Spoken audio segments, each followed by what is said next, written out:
श्री गणेशाय नमः। श्री सरस्वत्यै नमः। श्री विधि हरिहर गुरुचरण कमलेभ्यो नमः। वागीशाद्याशु मनसः सर्वार्थानामुपक्रमे यं नत्वा कृतकृत्यास्युस्तं नमामि गजाननम्। यत्कीर्तिस्तिलकायते त्रिभुवने तापत्रयो मूलनीं यद्वाक्यामृतजीवनीं जनयते स्वान्तशतां कौतुकम्। यत्पादाब्जरजः प्रसादकर्णकः कैवल्यमापद्यते सोऽयं कोऽपि महेश्वरो विजयते श्रीपाणिपात्रो गुरु। अचतुर्वदनो ब्रह्मा द्विबाहुर्परो हरे अभाललोचनः शम्भुर्भगवान् बादरायण। शङ्करं शङ्कराचार्यं केशवं बादरायणम् सूत्रभाष्यकृतौ वन्दे भगवन्तौ पुनः पुनः। अकारण करुणावनुणालय भक्तवांछित कल्पतरु भगवान भूत भवन भोलेनाथ जी की वांग्मय प्रतिमा श्री शिव महापुराण को मैं बारंबार प्रणाम करता हूँ और व्यास पीठ पर आसीन हमारे परम आदरणीय काका श्री उनको भी मैं बारंबार प्रणाम करता हूँ। अचतुर्वदनो ब्रह्मा द्विबाहुर्परो हरि अभाललोचनः शम्भुर्भगवान् बादरायणः। साथ ही साथ करुणामयी ममतामयी वात्सल्यमयी मातम बहनों एवं पिता तुल्य मेरे भाइयों, आप सभी के हृदय में विराजमान सीताराम जी को मैं प्रणाम करता हूँ। सिया राम मैं सब जग जानी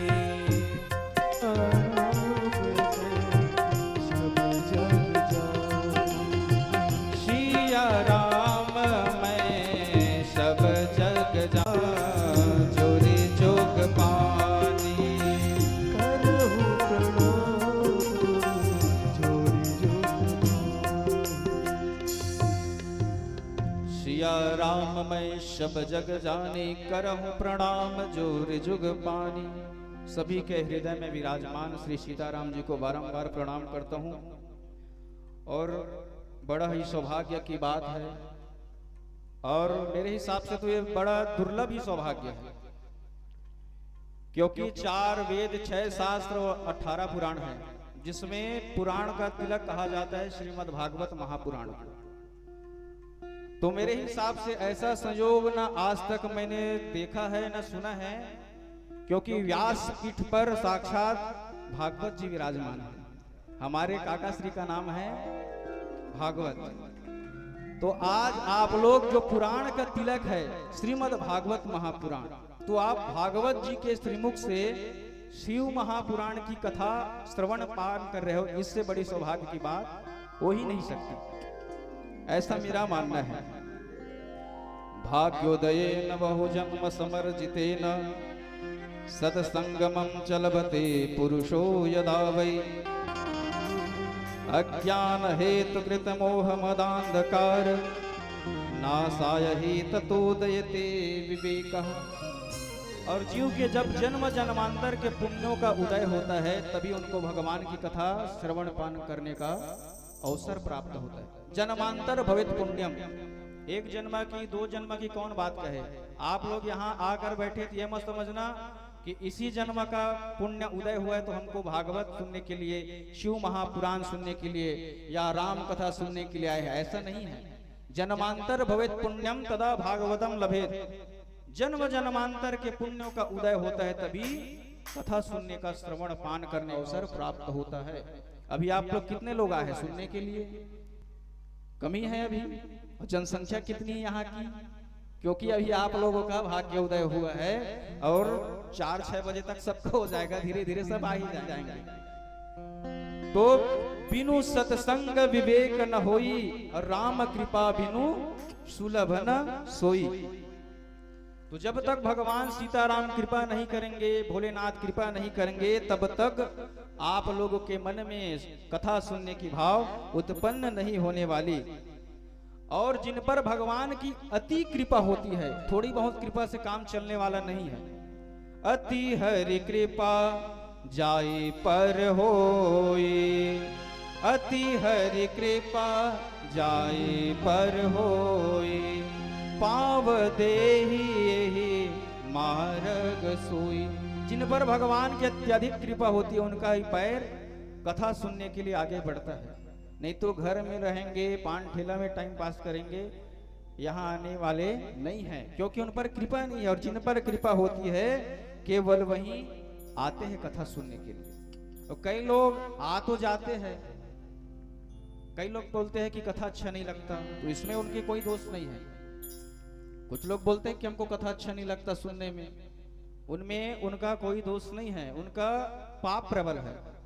क्योंकि पूर्व जन्म के पाप से हरि कथा नाही सुहाए, जैसे ज्वर के ताप से अन्न जल नाही भाए।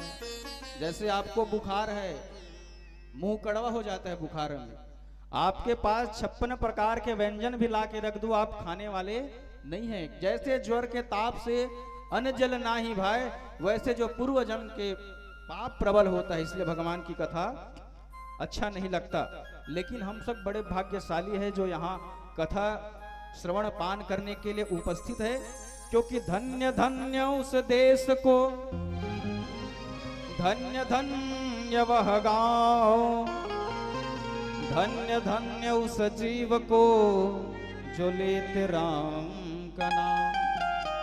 धन्य धन्य उस देश को, हमारी भारत भूमि धन्य है जहां भगवान की कथा हो रही है। धन्य धन्य उस गांव को, ये बंदोरा गांव बड़ा भाग्यशाली है जहां शिव पुराण हो रही है। और धन्य धन्य उस जीव को, हम सभी धन्य हैं कि हमको भगवान की कथा श्रवण पान करने का अवसर प्राप्त हुआ है। दुर्लभो मानुषो देहो देहिनां क्षणभंगुरा, तत्रापि दुर्लभम मन्ये वैकुंठ प्रिय दर्शनम। मनुष्य का जन्म मिलना ही बड़ा दुर्लभ है। और गोस्वामी तुलसीदास जी भी कहते हैं कि बड़े भाग्य मानुष तन पावा, बड़े भाग्य मानुष तन पावा, सुर दुर्लभ शब ग्रंथ ही गावा, सुर दुर्लभ शब ग्रंथ गावा, सुर दुर्लभ शब ग्रंथ ही गावा। मनुष्य का योनि ही बड़ा दुर्लभ है, ये हम नहीं कह रहे। सुर दुर्लभ सब ग्रंथ ही गावा, देवताओं के लिए भी दुर्लभ है मनुष्य योनि।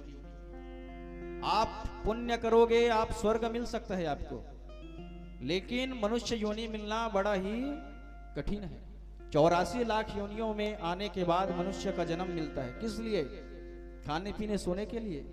ये तो हर योनि में होता है। मैथुन संशय भय निद्रा संपद दाता पुरारी। तो कथा का अर्थ क्या होता है? गोस्वामी तुलसीदास जी कहते हैं कि भव सागर चह पार जो पावा, भव सागर चह पार जो पावा, राम कथा ता कह दृढ़ नावा। यह शिव महापुराण की कथा है, ये नौका के समान है। और ये नौका बड़ा मजबूत नौका है। आपने कथा एक घटना सुनी होगी कि टाइटैनिक नाम का एक नाव था, 1500 सवारी लेकर समुद्र में निकला और बीचों बीच फट गया। 1500 सवारी गोविंदाय नमो नमः। लेकिन ये जो शिव रूपी कथा है, ये नौका है, ये बड़ा मजबूत नौका है।